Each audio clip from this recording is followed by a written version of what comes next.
Do you want to be fit enough to represent the old US of A? Here's how to prepare for the 6 events of the Army combat testing. We're gonna help you, and we're gonna start right now.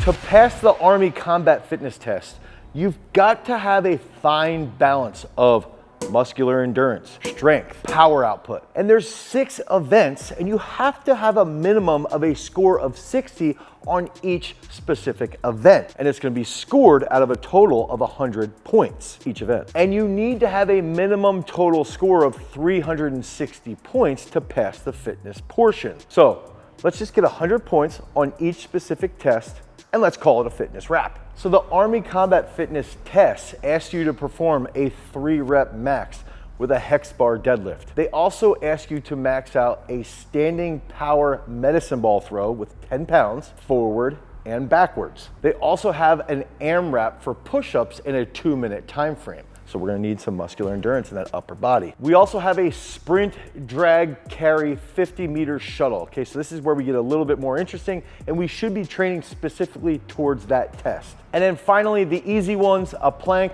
which to me is absolutely mind-boggling that this is actually a fitness test, and then a simple 2-mile run.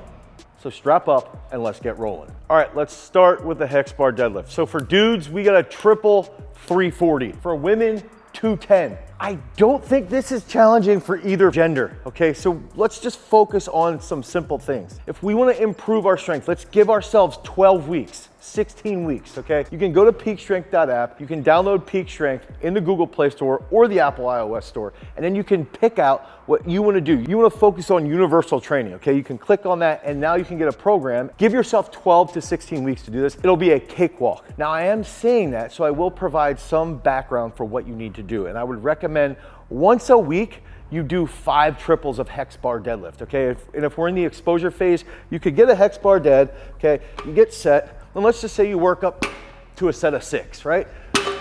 Boo, boo, boo. Okay, so we want to build up to a nice set of 6. Maybe we do that over 5 sets. Then you could do 2 sets that are drop sets of like 8 to 12, something along those lines. And then maybe on the back half of the week, let's say on impulse day, okay, on impulse day, you hit 5 doubles of trap bar jumps. But while you're doing this, I recommend also using a back squat or a front squat. Just push to about 80, 85%. Do that to increase your overall back strength. And within 10 to 12 weeks, maybe a little bit longer if you're a lighter individual, you should be able to smash a 340-pound deadlift on a hex bar. That's not heavy on a hex bar. A hex bar deadlift would compare, in my opinion, to about 245 to 250 on a straight bar. And for chicks, I would be willing to bet that we have 10 to 12 high school girls that would smash a 210-pound deadlift for a triple on a hex bar, just based off the work that they're doing with cleans, front squats, back squats. So keep that in mind. It's easy, but you have to go into the gym at least twice a week to push that hex bar deadlift. So how do you launch a 10-pound med ball 13 meters for dudes, 8.7 meters for women?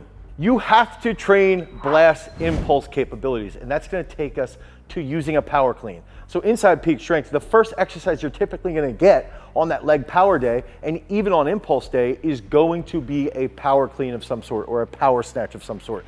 That's gonna improve your overall blast impulse capabilities. Do this twice a week, 5 doubles or 5 triples, and slowly build up over time. That's gonna help you be more coordinated and more explosive to launch that 10-pound medicine ball. Now we will show you the specific movements that you can use to light up this med ball and just launch it to the moon. So one of the best ways to improve a test is to specifically train that test. Okay, think about combine work. We've got to train actually running the 40, running the shuttle, doing the 3-cone drill, benching for reps. All those things have to be done. That's the specific test. In this case, we're throwing a medicine ball for distance. So we'd be here throwing forward for distance and throwing backwards for distance, okay? So back overhead, 13 meters with a 10-pound medicine ball. We've had a discus thrower here, a female discus thrower, who could throw a 10-pound medicine ball over 24 meters, and we're only asking for 8.7 meters. So all we have to do is just practice this test. I would recommend, we have a 20-pound medicine ball here. You can use progressive overload, okay? So you can do, let's say 3 or 4 sets, and this is something that we would do on athlete day, and you can do 3 or 4 sets of 2 to 3 throws, okay, to actually lead to understanding what that arc is gonna look like. And I'm gonna give you a little bit of a trick here. My favorite coach of all time, my coach, Dr. Anatoly Bondarchuk, who's an Olympic champion, he would always say, the arc of someone doing a back overhead throw can really show you how athletic they are. If they throw it directly vertical, or if they throw it really, really flat, they're not overly athletic, and you're gonna have to do a lot more technical work to develop that athlete. Whereas if you have someone who throws with a really nice arc that launches the ball at like 36 to 40 degrees, ironically, that's usually the best angle, that's gonna be someone that you don't have to do as much technical work with because they just have a really good feeling for accelerating an implement. So in this case, I'm gonna demonstrate, hopefully I have that nice 40-degree arc, how to actually throw this overhead. And we wanna get a nice counter movement, okay, nice easy counter movement, and then release with as long of arms as we can possibly have. Okay, if we have long arms and we have a nice counter movement and we can time that effectively, that's where the cleans are gonna come into play, and that's where having that blast impulse is gonna come into play. So we're here, we wanna get a nice counter movement, boom, and launch that medicine ball, okay? So that's a 20-pounder, that was probably, I don't know, 12 meters, 13 meters, okay? So do this frequently. I'll throw one back, hopefully the cameraman avoids this. We're gonna here, counter movement and explode, counter movement and explode. Boom! Okay? So that counter movement should be a little bit quicker. You're gonna get to about this point, similar to where you're in with a vertical jump or with a jerk, or even catching that power clean. That's gonna help improve your blast impulse and lead to better throws. Now remember, we've got to train this specific test. The next test is gonna be push-ups, and we need to look at the numbers. 62 reps in 2 minutes for men, 53 for women. It's gonna be a little bit of a release too. So we're gonna see a little bit of a pop, a little explosiveness come back down, touch that chest, make sure we're not sagging in our hips. So we have to have a good trunk control, okay? We have to have really strong triceps, really strong pecs. So one thing that we can do is, I would say 5 days a week, do 50 to 100 clap push-ups, okay? You do that for 10 weeks, it's over. You're smashing this test. But you've got to do the freaking work if you want to go into the Army. You can't just sit there like a schlub and not do it. So this is where, go to peakstrength.app, download the app today. It's going to help you improve your push-up capability. So I can get set here, okay? And we can even go a little bit like this if we want to train this specific work, okay? Nice controlled eccentric. The clap push-ups I recommend doing at home would look like this. Boom, boom, boom, boom. So one thing, when you're at home and you're training, you could do 5 sets of 10 clap push-ups, and then you can rest for 2 to 3 minutes and do a drop set of failure. Okay, try to get as many reps as possible. Let's say you work 30 to 40 reps, and then that's gonna lead to a better development of your baseline, which in turn will make it very easy to pass this test. I also recommend when you're in the gym, what you can do bench press. I really like the carryover of dumbbell bench to push-ups, okay? You're gonna see a little bit better co-contraction, and you can do better drop sets. So we're here, and go here, boom. Control, get a little pause. That's gonna increase that time under tension. That's the main goal here. Increase time under tension. Oh, one more. Now, when we're looking at men, when we're looking at women, if men can work up to dumbbell benching the 80s for a set of 6 to 10, you're probably gonna pass the test. Women, 50 to 55s for 8 to 10. These are reasonable numbers. It'll happen over 10 to 16 weeks, but you've got to do the work. You gotta have that prescription, that periodization laid out, but you can easily get 62 reps, 53 reps if you're doing that work at least twice a week, and you're doing that supplementary work every single night. 5 sets of 10 clap push-ups, 1 set to failure. How will you be able to save someone's life if you can't sprint to them, get to their position, and then drag them out of that necessary area? This is where this test comes into play. It's a freaking awesome test. I love it. It's phenomenal. And it's done with a specific time frame. Men need to hit it in 1 minute and 29. Women need to hit this in 1 minute 55. There's a lot of blast impulse, a lot of sustained impulse, and we need to support this even with a little bit of classical endurance. But one thing that we also have to focus on is our grip strength. We've got to be strong in our upper body and our core, so we can look at what are specific variables that we can train in the gym. Farmer's carries, smash farmer's carries. And if we're doing farmer's carries, let's say we have hundreds and we carry them for 50 to 100 yards and we do 4 or 5 sets. That's going to be really, really well transferred over to the sprint and carry test. We can even do unique complexes. Okay, let's say we take the hex bar. We just did all of our deadlift work on the hex bar, right? Let's go over to a turf area, and a lot of gyms, even a Crunch Fitness, will have a turf area. You can have the deadlift bar. You can do a farmer's walk carry with the deadlift bar. Then you can get to the end, you can sprint to the other end, and you can have a sled set up with a sled pull with your upper body.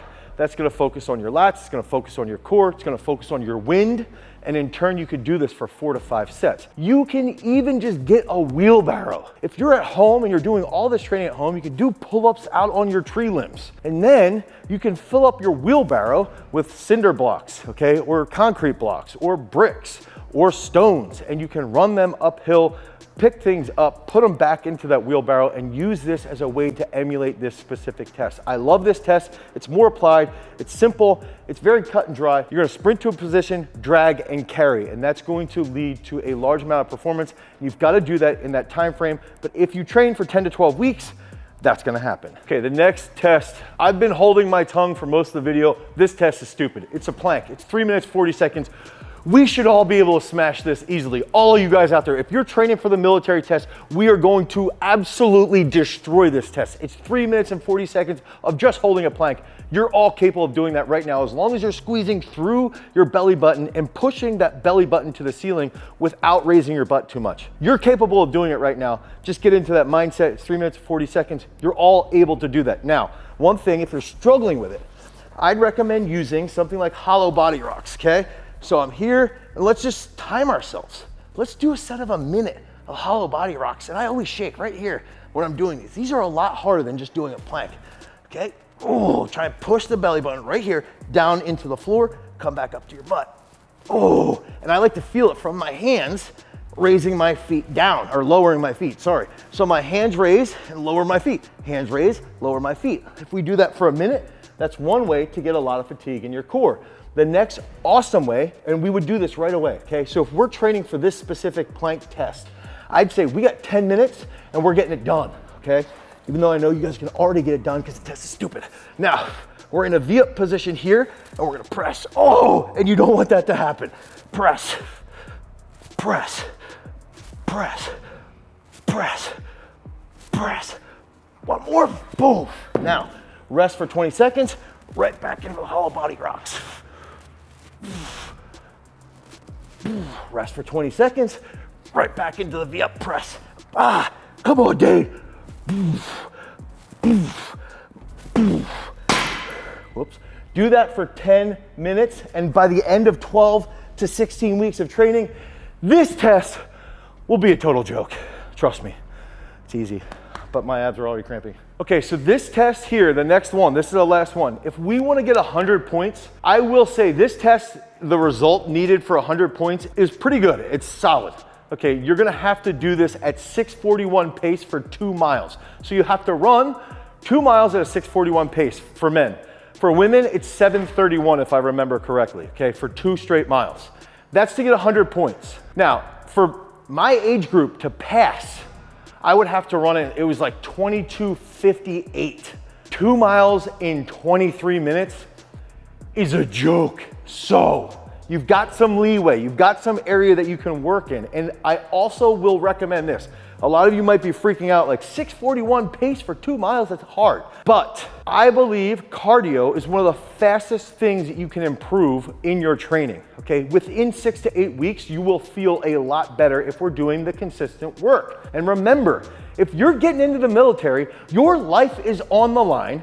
You're representing a large faction of people. You better freaking be prepared to do the work. So that's why we're doing this test and this analysis. So we've got to get out and do cardio-based work, I would say twice a week, long, slow distance work. Go out, you can start at 2 miles.